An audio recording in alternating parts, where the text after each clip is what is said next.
정부가 경기 대책 혹은 경기 활성화 대책 이런 거 세우라고 하면은 많이 유혹을 느끼는 게 뭐 주가를 띄운다. 한국에서는 특히 그 부동산 시장을 어떻게 띄운다. 뭐 좋게 말해서 부동산 시장의 활성화 뭐 이름을 붙일 수 있겠습니다만은 하여튼 부동산 시장에 거품을 좀 불어넣고 또 뺐다는 이게 뭐랄까 정부의 경기 대책에 손쉬운 하나의 정부로서는 유혹을 느끼는 그런 거 아닌가 싶습니다. 2014년경이죠. 최경환 경제팀이 최경환 씨가 경제부총리 하면 때 뭐 LTV, DTI라 해가지고 주택 관련 대출 규제를 대폭 완화하고요. 또 그다음에 건설 회사들 하여금 집을 많이 짓도록 그런 촉진, 맞으면 공급 촉진책을 폈습니다. 마침 시중에는 부동 자금이 있었고 저금리다 이러니까 건설 회사들하고 앞다투어 집을 짓고 분양에 막 나섰던 겁니다. 뭐 그 결과로 경기에 미친 영향이 좀 있었죠. 집과 관련해서 이사 시장도 살아나고 도배 시장도 살아나고 집값 오르니까 소비도 좀 살아나고 해서 경기가 활성화되는 것 같았습니다. 정부로서는 꽤 해볼 만한 그런 좀 어떻게 보면 손쉬운 정책이었죠. 근데 문제는 이제 그것 때문에 가계부채가 무지 늘어났던 겁니다. 그 집이 있던 돈으로 산 게 아니고 빚내서 산 거거든요. 전부 다.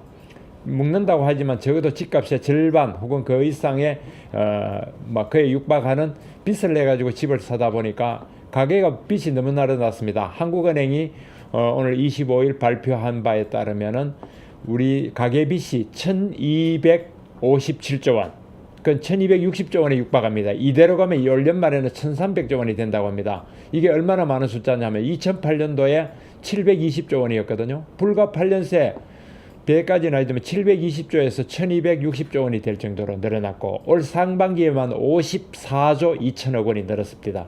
54조 원이요. 계속 늘어났는데 이 중에 가계대출이 물론 이제 가계빚이 전부 다 주택담보대출만이 아니고 그 중에 개인 사업자 부분도 있고 뭐 가계생활비도 있지만 대부분 집 산다고 했다는 게 통계에 나오니까 정부가 이제 드디어 아뜨거라. 또 가계대출 이대로 두면 우리가 금리가 오르고 경제가 더 어려워지면 아주 파산하는 가계가 줄줄이 나오고 은행도 크게 부담이 된다. 가계대출을 세워야 된다고 계속 그러니까 주물럭 해서 나온 게 가계대출을 억제하는 걸 오늘 정부가 발표를 했습니다. 내용은 공급을 그동안 확대하겠다. 즉 2014년도 생략해서 빚내서 집 사라고 했던 그런 식의 정책에서 완전히 공급을 줄이는, 공급이 주택 공급 줄이면 중간에 그 집에 따라붙는 공급에 따라붙는 대출도 줄어드니까 대출 억제책으로 내놨는데 조금 하책이 아니냐. 정부의 딜레마는 지금 이런 겁니다. 가계 대책을 확실하게 잡을 수 있으면 잡자니 부동산 시장이 죽겠거든요. 대출을 막아버리니까 부동산 시장이 죽는다고. 부동산 시장을 살살 다루자니까 가계빚이 줄어들지가 않는 겁니다. 이 딜레마. 이건 바로 정부가 초래한 것이다. 겨우 부동산 시장, 좀 더 좁게는 주택, 더 구체적으로는 아파트 담보 시장을 대출로 해가지고 어떻게 경기 활성화하려는 그런 대책은 벗어날 때가 됐고 그 결과로 정부의 스스로 만든 딜레마로 지금 아주 애로가 있다. 그래서 825 가계대출 가계부채, 가계채무, 가계부채 억제 대책이라고 내놨지만 이것도 6개월 만에 낸 겁니다. 불과 반년 만에 또 내놨지만 좀 반응은 썰렁하고 평가도 좀 별로다 그런 생각입니다. 일면톱이 그 기사입니다. 보십시오. 2년 만에 막 내린 주택 공급 확대. 주택 공급 확대 2년 만에 막 내렸다 했죠. 825 가계부채 대책 분양 축소로 전환. 그러니까 정부가 공급 물량을 확 줄이겠다. 뭐 민간 부분을 정부가 줄일 수는 없지만 LH를 통해서 공기업 통해서 공공택지 분양 용지를 줄이고요. 하여튼 민간도 최대한 되지 않도록 억제를 하겠다 하는 겁니다. 집단 대출도 줄여서 승인 건수를 줄인다 합니다. 어쨌든 그러나 지금 상반기 6월 말 현재 1260조 원, 정확하게 말하면 1257조 원, 1257조 3천억 원입니다. 무지 많습니다. 기사는 넘기면서 안에 또 보도록 하고요. 한진해운 자구안이 미흡하다. 채권단 동의 장담 못한다. 즉 대주주에 대해서 더 좀 뭐랄까 좀 출자하라 이런 얘기입니다. 대주주는 물론 한진해운 대주주는 저기입니다. 한진그룹, 대한항공입니다.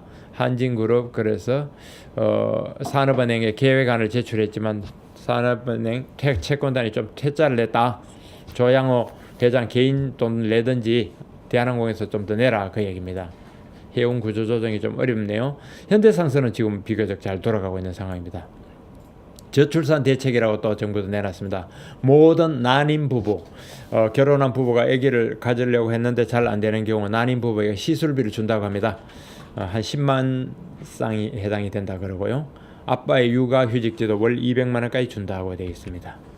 이면 비자 마스터 하는 이 비자 카드 다국적 결제체 비자에 반기던 국내 카드사 무슨 일이 벌어졌나? 비자 카드 중국과 일본을 빼고 한국에만 해외 결제 수수료를 인상했다고 합니다. 한국 차별 대우하니까 비자하고는 못 해먹겠다 하는 얘기입니다. 고등어 씨가 말할 수 있다.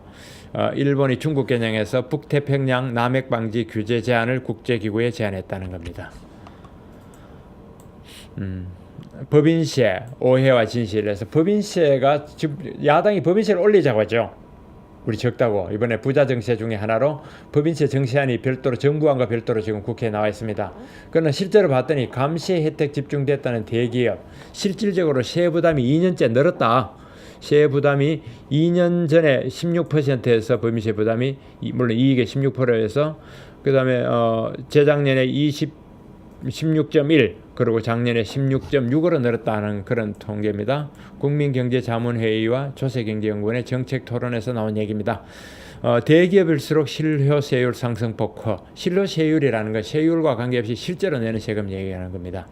외국에서 낸 세금까지 하면 20%를 세금을 낸다고 합니다. OECD 34개 회원국 중 18개국 나라에서 법인세를 인하고 있다 하는 기사가 있고 여긴 다른 기사입니다. 임단협, 노사간 임단협이 난항이다. 작년보다 원말 한 데는 9%에 불과하다는 기사입니다. 사면 일면 톱 기사 아파트 집단대출 또 상환 분할 상환을 유도하고 있다. 보정 한도는 100%에서 90% 축소하고 정등. 집단대출이라는 건 분양받아서 입주할 때까지 중간에 중도금을 은행이 대출해 주는데 그건 뭐 소득도 안 보고 일괄로 그냥 똑같이 대출해 주는 그거를 좀 규제하겠다는 그런 내용입니다. 한마디로 이 복잡한 내용이. 집값 뛰고 저금리 지속되니까 그 가계부채 관리가 쉽지는 않을 것이다 하는 평가도 있네요.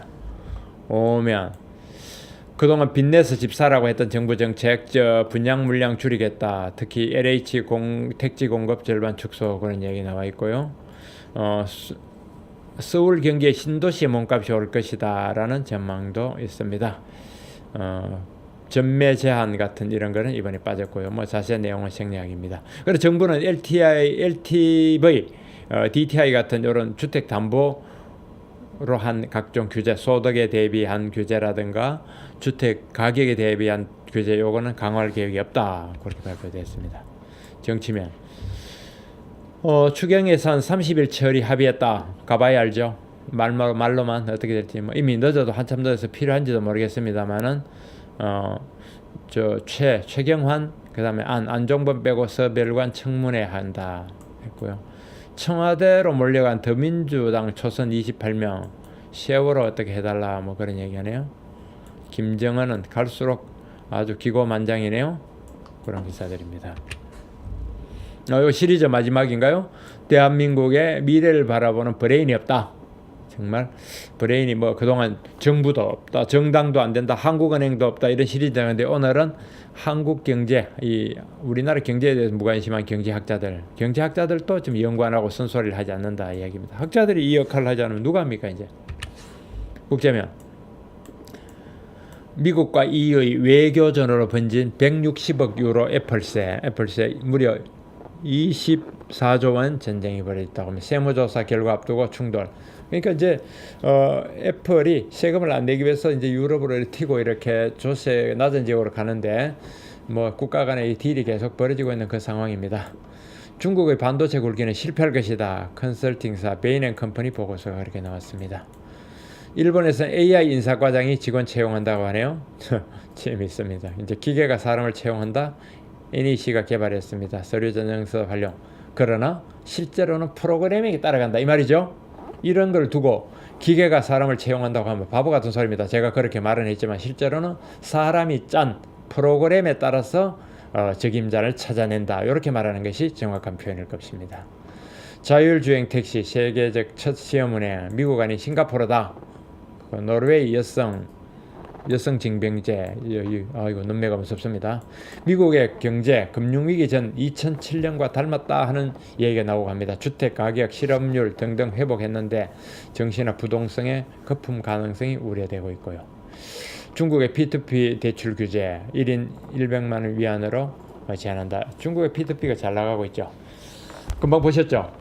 미국이 그 경제가 2007년 전판이냐 알 수가 없습니다. 지금 위기인지 아닌지, 위기가 오는 건지 아닌지. 그러나 아주 노멀한 정상적이고 안정적이지 않다고는 볼 수 있을 것 같습니다. 그러나 이걸 꼭 위기라 하기도 그렇고 아니라 하기도, 미국 경제도 그렇고 우리 경제도 그렇고요.